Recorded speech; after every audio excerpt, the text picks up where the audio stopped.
There's a lot of bureaucracy to this, isn't there? It's great to see so many people out here today. It's really exciting that the conference has sold out. I don't know if everybody knows. You're lucky to be sitting there. There's 350 tickets sold. There's a couple hundred people on the waiting list trying to get in. So bravo for being here. And a huge thank you today to East Bay Express and to Jody Colley. Let's just give them a round of applause.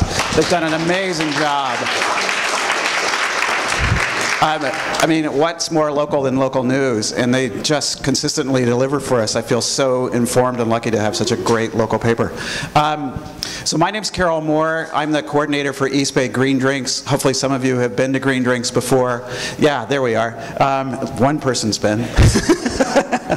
More, good. We get together once a month, the third Wednesday of the month in the East Bay. We move around a bit. Right now we're at Local 123. And we're really just a community hub for folks in this field who want to be in this field, who are active in it.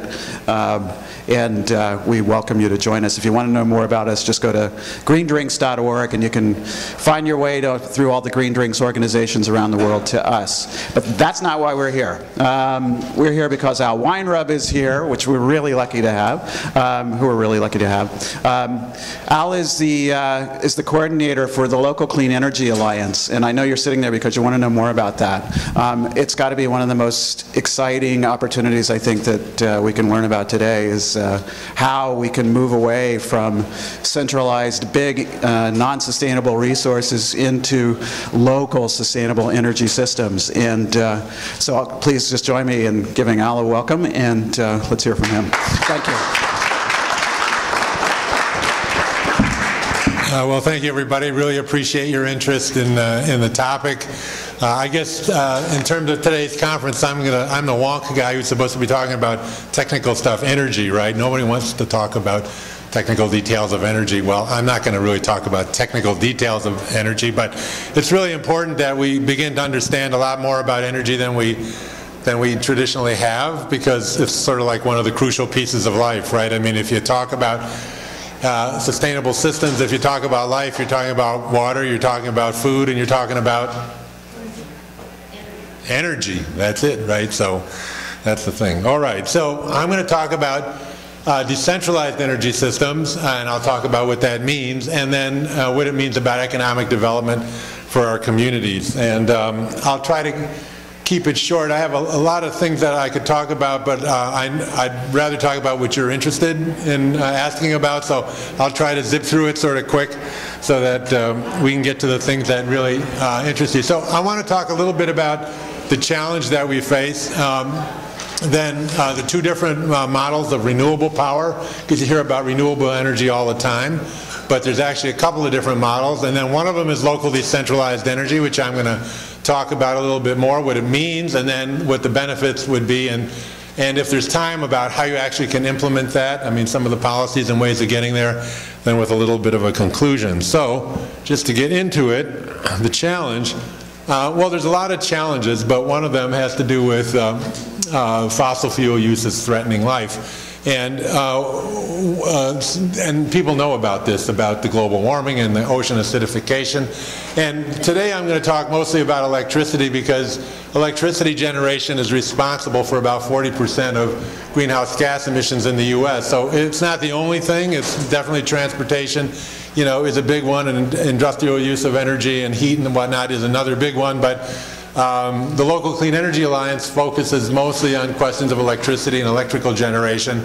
And the basic premise is that we need to eliminate fossil fuel energy altogether. And so what that means is two things. One is we have to really reduce energy demand and consumption significantly. Obviously, if we continue to grow energy use at an exponential rate, there's nothing else we can do that's actually going to work. So we have to really think about this huge waste consumptive society that we have and how to address that. And then for the energy that we still need to use, we need to be able to switch to 100% renewable. And we need healthy, sustainable communities. That's the bottom line. So this is about what the energy part to that story.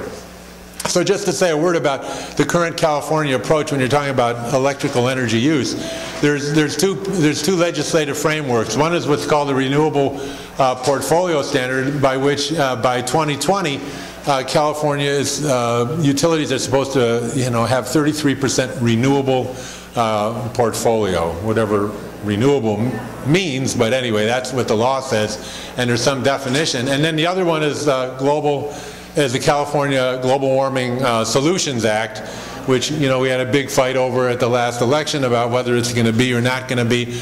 And that's AB 32, and within AB 32 there's a scoping plan, and that means how we're going to try to reduce the greenhouse gas emissions through that plan. So that plan talks a lot about changes in the energy system that will have a lot more energy efficiency and so on and so forth, as well as renewable stuff, and the Renewable Portfolio Standard, the 33% renewable. So I just put a chart up here to show you where we are at today, 2010, and what together these two pieces of legislation would imply about 2020.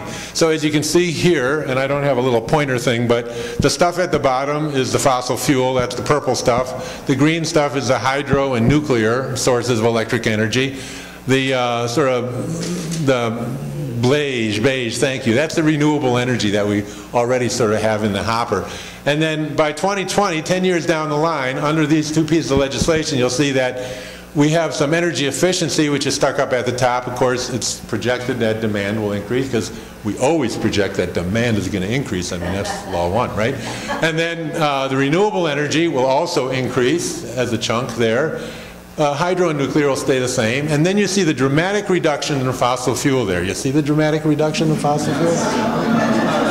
So that's the whole point, right? There's all this stuff, and then what's going to happen? We're still, nothing, right? So the current approach is basically not going to cut it. The state target and actions are just, they're not really there. And sounds good in the press, but the reality is what we really need is solutions that correspond, I say, to the existential nature of the challenge. That means, we're going to all be gone in 20 years if we don't do something serious, right? I mean, all the species. So our existence is really at stake, so it's not a small problem, it's a big problem. We need solutions that do not reproduce the current social and economic system, obviously. If that's what got you there, that's not the thing that you have to move forward. We need solutions that create healthy, sustainable communities. I mentioned that before. It's going to be mentioned a million times today, but that's key. And we need solutions that are democratic and equitable. Something that in our democratic society we don't really know much about. Okay, so just to get to the two models for renewable electric generation. So one is what we call remote central station energy, and one is what we call local decentralized energy. So to get you to appreciate what decentralized energy really means, I'm going to just say a word about what central station energy is and means. And that's basically an extension of what we know today. Big coal-fired power plants, big nuclear power plants, right? But those are not considered renewable sources. But when you do renewable, they take many forms. What they call power tower, solar thermal. These are the big things you see in the desert, or they talk about in the desert. Destroy everything. They can look like that. They can look like that. They can look like that. Or they can look like that if they're not solar, if they're wind. But basically, they all share a certain kind of characteristics. They're very large, right? They're hundreds of megawatts. Now, that's the technical part, megawatts, how is that, So like, take your Walmart and put solar on the top of Walmart. That's like 1 megawatt, just, for purposes of comparison. So these are typically hundreds of megawatts. In terms of capacity, they're very heavily capitalized. They have complicated planning, financing, licensing, long development time, big money we're talking about. They're very often destructive of desert ecosystems, and that's because they're usually put in sensitive desert ecosystems. Where's the stuff being put? It's being put on Bureau of Land Management land, land that belongs to us, that's wilderness land, so that's where they go. So for most of the part, they're very destructive of our desert ecosystems. They're unstable because they're centralized, single points of failure. If something goes down, if a power line goes down, bingo, you're out of it. Remember the tornadoes that hit the East Coast or wherever it was, Tennessee, something like that? Massive power outages. They provide no local economic benefits, right? They're out there somewhere. And actually they're very inefficient because there's a lot of transmission losses because you have to transport power across these long transmission lines. Okay, so what does decentralized energy system look like then? So let's talk about the generation part, the part that produces electric power. Usually, by comparison, they're like 20 megawatts or less. That means like 10 Walmarts, 20 Walmarts in size or less. Walmart is pretty big, all the way down, you know, to sort of zero, like very small on your top rooftop solar.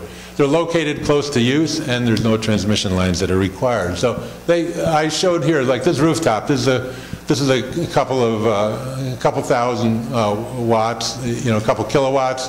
That's like the solarized top of some University of California building in Long Beach, I think. It's a couple hundred thousand kilowatts, and then there's the Sunset Reservoir in San Francisco. That's 5 megawatts. So that's about the biggest you could really get in a normal urban environment. So it's more than just solar photovoltaic on rooftops. This one happens to be a carport down in Mountain View, 1 megawatt. But there's other stuff. There's wind, there's biomass, there's stuff called combined heat and power, geothermal, small hydro, blah, blah, blah, blah, blah, blah. Lots of technologies. We're not going to talk about them. You can find out about them anywhere. The point is there's lots of them, and they could all be utilized if we really put our minds to it. The other piece of a decentralized energy system is what we call demand reduction. That means really reducing the amount of energy consumed. And I put this little chart in here, not because you could read it, but you always want something graphical in a picture. But, you know, there are a number of approaches to getting demand reduction. Conservation, efficiency, substitution, demand. What do all these things mean? A bunch of words? Well, like think about light bulbs or electric lighting, just as an example, right? Conservation means, well, you don't turn on the light when you don't need light, right? So you conserve energy. Efficiency means you have a more efficient light bulb. So you've heard about LED lights now. They take half the energy or a portion of the energy to get the same light intensity. Substitution means like, well, don't use light bulbs at all. Cut a hole in your roof and use sunlight because it's already there. That's substitution. Demand response means, you know, you don't all turn on the lights at the same time so that there isn't a big demand for electricity at the same time. And eliminate stuff. Well, that's the one we all know about, right? I mean, at least on the light bulb level, produce a light bulb that'll last 20 years instead of 2 minutes, right? Because otherwise, you know, you won't produce 20,000 times the amount of stuff that you need. I know that's sort of contrary to what we do in America, but that's an important piece. So there you have the generation on the left, all these different possibilities for generating electricity locally. There's the demand reduction, all these different possibilities for reducing demand. But the important thing when you're having a decentralized energy system is the dance that takes place between the generation and the demand. You basically don't want to be producing a lot of electricity when you don't need it. If you produce it at a time when it's not needed, you have to be able to store it and whatnot. So that's what I call here the balancing. That's the storage or the regulation, the smart grid, all of the things that you've heard about, a way of trying to make all this stuff work together. So the whole idea here is basically you combine all three of these pieces in a way that really optimizes, utilizes local resources to really optimize your energy system. So you produce as little as possible to meet the as little as possible demand in a way that's the smartest. So in that sense, it's really a way, because we're working locally with local resources, of really optimizing and having the most energy efficient system possible. So some of you were probably here the previous session when Richard Heinlein was talking about more localized, resilient systems, and he says they're usually very inefficient compared to big centralized systems. Well, in this case, it's actually quite the opposite. The most efficient energy system you have is a local energy a local system, and not the other way around. So, just to talk about the benefits a little bit here. So there's sort of a myth that local energy resources are not adequate to meet our needs. And there's actually a huge potential for decentralized generation in California. This, again, is a lousy picture because you can't see anything on it. You see this is an effort to show the kind of potential that would be available for just solar in California. The light blue ones are the big 20 megawatt stations that would be further, away from urban centers, and then the light greens are the commercial rooftops, and the red ones you can't even see, but they're all over the place. They're like residential kind of rooftops. The point is that if you look at any estimate of energy needs, like the 33% target that I talked about,